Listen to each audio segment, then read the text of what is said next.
वर्तमान शासन नायक भगवान वर्धमान स्वामी के शासन काल में हम सभी भव्य जीव यहाँ विराजते हैं। परम भट्टारक महाश्रवण उन भगवान वर्धमान स्वामी के मुख कमल से निश्रित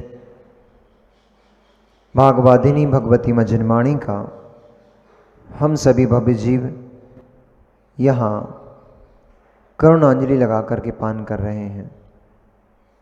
यह भागवादिनी, यह भगवती माँ जिनवाणी सभी जीवों का कल्याण करे, सभी जीवों का मोक्ष मार्ग प्रशस्त करे।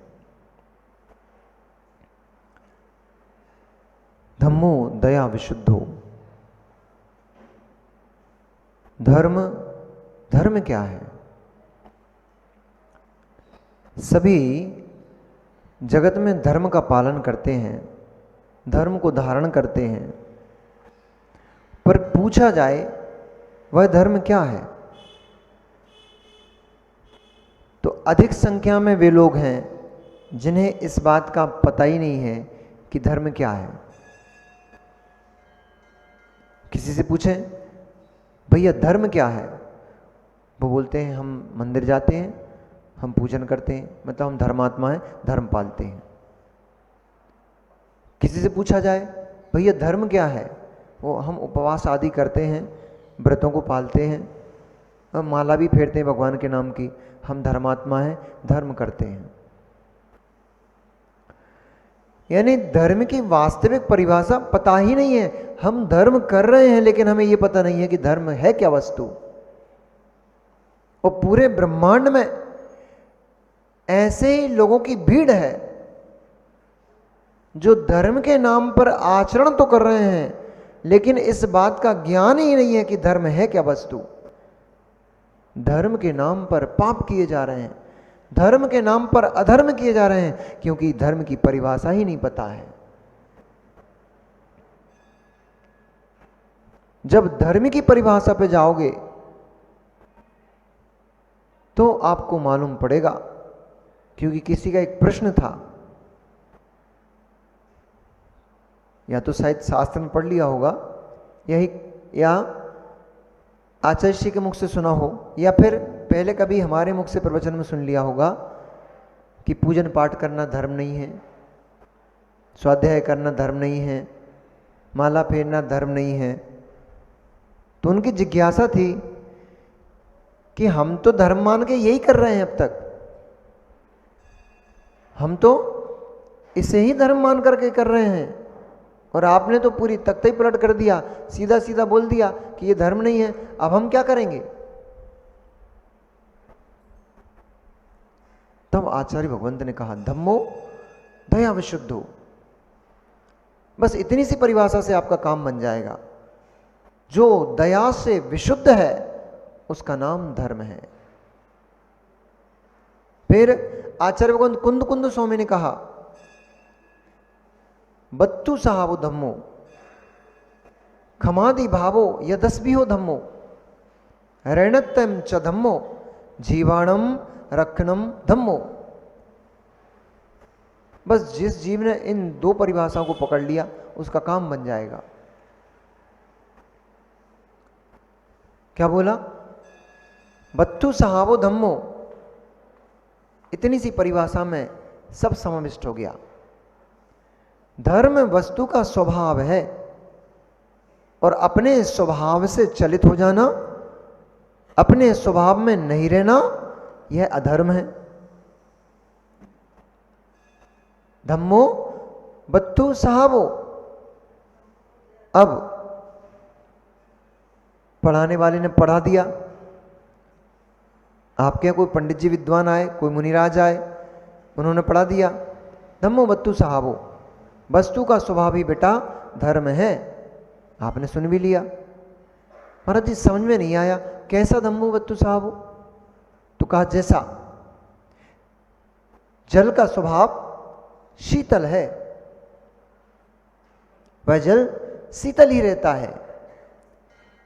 किसी निमित्त को पाकर के, उष्ण अग्नि को पाकर के वह जल यदि गर्म भी हो जाता है तब भी कुछ मत करो, उसको उठाकर अग्नि से हटाकर ऐसा रख दो, वो थोड़ी देर में अपने आप में शीतल हो जाता है, अपने स्वभाव में चला जाता है।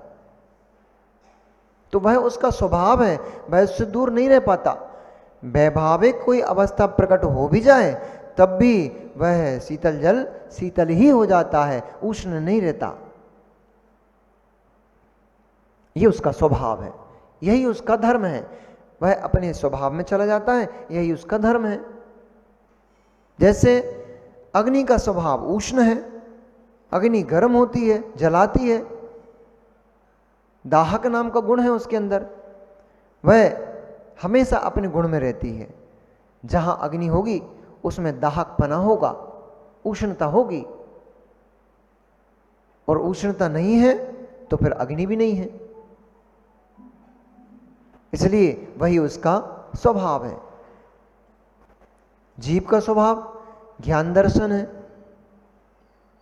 तो महाराज जी ज्ञान दर्शन तो हम लेते ही हैं। आपने कहा जीव का स्वभाव ज्ञान दर्शन, वही उसका धर्म। तो मैं तो कभी अधर्म में जाते ही नहीं। क्यों? मैं तो हर समय कुछ ना कुछ जानता हूं, हर समय कुछ ना कुछ देखता हूं, तो मैं तो अपने धर्म में हूं ना। नहीं,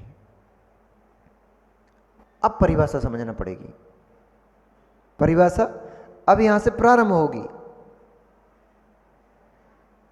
यदि यूं मान लिया जाए कि जीव का स्वभाव ज्ञान दर्शन है और सिर्फ ऐसा कह के छोड़ दोगे तो अनर्थ हो जाएगा। क्योंकि कसाई जीव को मारते समय इस बात को जानता है, इसको कहां से मारना है ताकि इसके प्राण जल्दी निकल जाएं। ज्ञान कर रहा है, उसको ज्ञान है और दर्शन भी है, तो उसको ज्ञान दर्शन स्वभाव हो जाएगा। तो कसाई का जीव को मारना धर्म हो गया उसका। भैया जैन धर्म में बड़े गहरे रहस्य हैं, और इन रहस्यों को बहुत ठंडे में जाकर के, बहुत गहरे में जाकर समझोगे तब पता पड़ेंगे।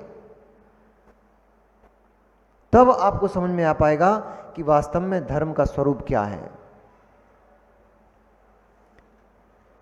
ये जो ज्ञान है ये उसका स्वभाव ज्ञान नहीं है, स्वभाव रूप ज्ञान नहीं है।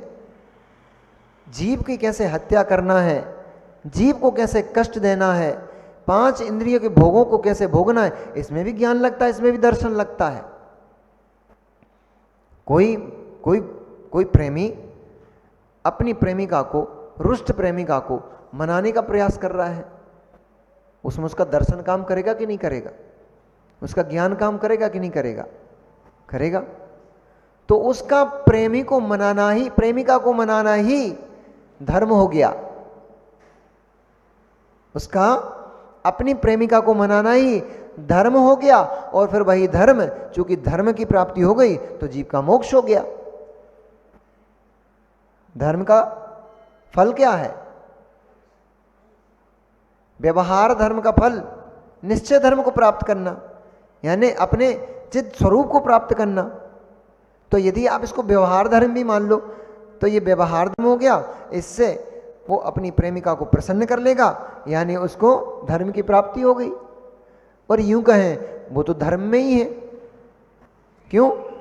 ज्ञान दर्शन कर रहा है वो, और ज्ञान दर्शन चेतना जीव का स्वभाव है, तो वो अपने स्वभाव से विकृत हुआ ही नहीं, इसलिए वो अपने स्वभाव में ही है। वो तो परमात्म अवस्था को ही प्राप्त है।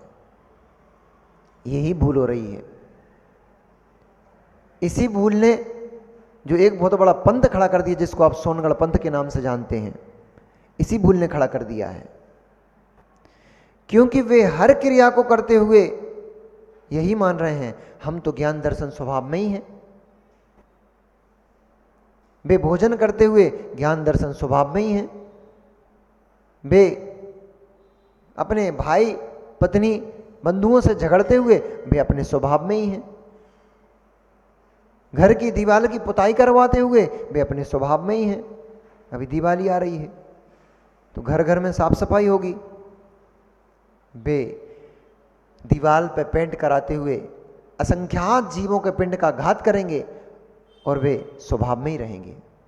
शुद्ध चेतन द्रव्य ही रहेंगे। अरे मित्र, यदि तुम ही शुद्ध हो, यदि यह विभाव अवस्था ही शुद्ध है, यही जीव का धर्म हो गया, तो फिर अधर्म किसी को कहते हैं? तो फिर पाप किसको कहते हैं? वो करेगा कौन? शुद्ध आत्मा तो पाप करती नहीं। तो फिर संसार में प्रत्येक जीव द्रव्य शुद्ध ही हो गया, अशुद्ध बचे ही नहीं, क्योंकि वह अपने धर्म से युक्त है और वह शुद्धि हो गया। तो संसार में अब यूं कहें कि शुद्ध ही हो गया, क्यों? वो तो शुद्ध ही है। प्रत्येक जीव द्रव्य संसार में शुद्ध हो गया नहीं, शुद्ध ही है। और जब शुद्ध ही है तो ये पाप नाम की वस्तु कैसे उत्पन्न हो गई? ये कषाय नाम की वस्तु कैसे उत्पन्न हो गई? ये व्यसन नाम की वस्तु कैसे उत्पन्न हो गई? क्योंकि पाप कभी जीव ने किया ही नहीं, वो तो त्रैकालिक शुद्धि है। इसलिए बहुत गहरे में जाकर के जिनवाणी का चिंतन करना पड़ेगा। उतले उतले शब्दों से काम नहीं बनने वाला। आपने कह दिया हम तो त्रैकालिक शुद्धि हैं, शुद्धि हो गए। शुद्धि ही हो, शुद्ध ही हो तो शुद्ध जीव द्रव्य भोजन ग्रहण नहीं करता। शुद्ध जीव द्रव्य भोजन ग्रहण नहीं करता। पर हमें आप तो अच्छे माल्टार और पकवान पेलते नजर आ रहे हो, बड़े चाव से, और बड़े चाव से आप रसमलाई का आनंद लेते नजर आ रहे हो। उसमें रस आ रहा है आपको, और आप कह रहे हो जीव तो भोगता नहीं, जीव तो शुद्ध है। तो कौन भोगता है? पुद्गल को पुद्गल भोग रहा है, पुद्गल को पुद्गल भोग रहा है। ये सब दृष्टांत, ये सब उदाहरण आपके सामने कई बार आ चुके होंगे। आज मैं उनको थोड़ी साफ सफाई कर रहा हूं। पुद्गल को पुद्गल भोग रहा है, तो मरे हुए व्यक्ति के मुंह में रसगुल्ला डाल दो, मरे हुए व्यक्ति के मुंह में रसगुल्ला डाल दो और उससे पूछो बेटा कैसा लग रहा है अब तुझे ये, तो वो आपको बता देगा बहुत टेस्टी लग रहा है। ऐसा होगा ना? क्यों? पुद्गल को पुद्गल भोग रहा है ना।